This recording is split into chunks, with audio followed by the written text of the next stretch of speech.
लोकसभा के चुनावी जंग में बिहार का सियासी पारा उस वक्त उबाल मारने लगा जब महागठबंधन की सीटों का बंटवारा हुआ, जिससे सबसे ज्यादा चर्चा का विषय बना हुआ है पूर्णिया, जहां सियासी उलटफेर ने राजनीतिक गलियारे में गजब का उबाल ला दिया है। पहले तो पूर्णिया सीट पर लंबे वक्त से दावा ठोक रहे पप्पू यादव को उस वक्त झटका लगा जब ये सीट आरजेडी के खाते में चली गई। लेकिन सीट बंटवारे के अभी 24 घंटे भी नहीं हुए थे कि पप्पू यादव ने ऐलान कर दिया कि वो पूर्णिया से ही लड़ेंगे और वो भी कांग्रेस के टिकट पर।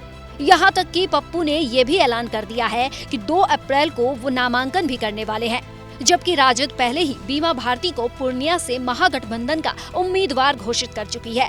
पूर्णिया की जनता की उम्मीद पर पप्पू यादव खरे उतरे। 2 तारीख को नामांकन आप कर रहे हैं? प्रस्तावित है, जनता ने कहा कि 2 को आप करिए, तो वो प्रस्तावित तो है ही, उसमें क्या बहस है। जनता ने कहा है 2 तारीख को करिए, तो जब जनता भगवान ही कह दिया तो प्रस्तावित तो है ही। सर, गठबंधन में दरार नहीं आएगी जाने से? भैया आशीर्वाद तो है ही ना, 2 भाई तो एक साथ लड़ता ही है, अलग अलग विचारधारा से तो रहते ही हैं। हम भी एक बड़े बेटे के नाते लालू यादव जी से हमेशा आशीर्वाद की अपेक्षा रखते हैं। हम उनके साथ हैं, आगे भी रहेंगे। पप्पू यादव के इस तेवर ने आरजेडी और कांग्रेस के बीच पेच खड़ा कर दिया है। बता दें कि पप्पू यादव पहले भी पूर्णिया से सांसद रहने के साथ साथ 5 बार सांसद और विधायक रह चुके हैं। इनकी गिनती कोशी और सीमांचल के बड़े नेता के तौर पर होती है। 2024 के लोकसभा चुनाव को देखते हुए वो लगभग 6 महीने से सीमांचल और पूर्णिया में प्रणाम पूर्णिया यात्रा कर रहे थे। लगातार लोगों के बीच जाकर लोकसभा चुनाव की तैयारी कर रहे थे और इसी वजह से उन्होंने अपनी पार्टी का विलय कांग्रेस में किया था। लेकिन उन्हें तब झटका लगा जब आरजेडी ने यहां से बीमा भारती को मैदान में उतार दिया। वहीं दूसरी ओर पूर्णिया में कांग्रेस और आरजेडी की इस खींचतान के बीच एनडीए की भी नजर है।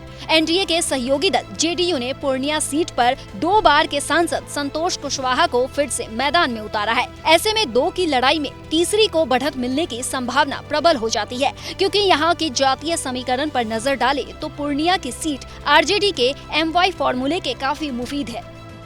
पूर्णिया सीट के करीब 22 लाख मतदाताओं में से करीब 7 लाख मुस्लिम मतदाताओं की आबादी है, तो वहीं 1.5 लाख यादव मतदाता हैं। अति पिछड़ा 2 लाख, तो दलित आदिवासी 4 लाख है और ब्राह्मण और राजपूत मतदाता करीब 1.5 लाख हैं।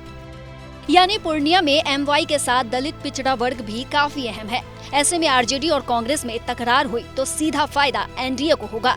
यानी महागठबंधन के लिए पूर्णिया का पेच सुलझना जरूरी है। लेकिन पप्पू यादव की जिद से ये काम आसान नहीं नजर आ रही। सियासी गलियारों में ये चर्चा है कि पप्पू यादव की छवि कोशी और सीमांचल के बड़े यादव नेता की है, और अगर ये पूर्णिया से कांग्रेस के टिकट पर चुनाव लड़ते हैं और जीतते हैं तो न सिर्फ उनका महत्व बढ़ जाता, बल्कि उन्हें कांग्रेस के बड़े यादव नेता के तौर पर चेहरा भी मिल जाता, जो आरजेडी को शायद गंवाना न हो।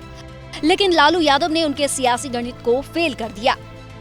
पप्पू यादव की पार्टी भी नहीं बची और न ही उन्हें पूर्णिया से महागठबंधन ने अपना प्रत्याशी बनाया।